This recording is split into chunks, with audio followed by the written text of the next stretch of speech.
কাঁচা মিষ্টি কুমড় একটা আমি কেটে ধুয়ে নিয়েছি ভালো করে। এখন ভাজি করব। কড়াইতে তেল গরম হয়ে গেছে, কালো জিরে দিয়ে দেবো। কালো জিরা ভাজা হয়ে গেছে, মিষ্টি কুমড় দিয়ে দেবো। হলদি মরিচ দিয়ে দিয়েছি, লবণ দিয়ে দেবো। এর জন্য চিনি 1 চামচ দিয়ে দেবো।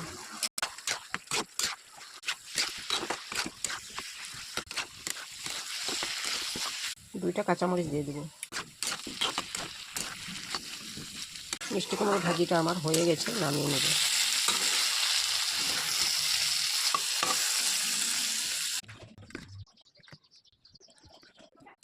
মিষ্টি কুমড়োর ভাজির রেসিপি ভালো লাগলে লাইক করবেন, শেয়ার করবেন, সাবস্ক্রাইব করবেন। Thank you.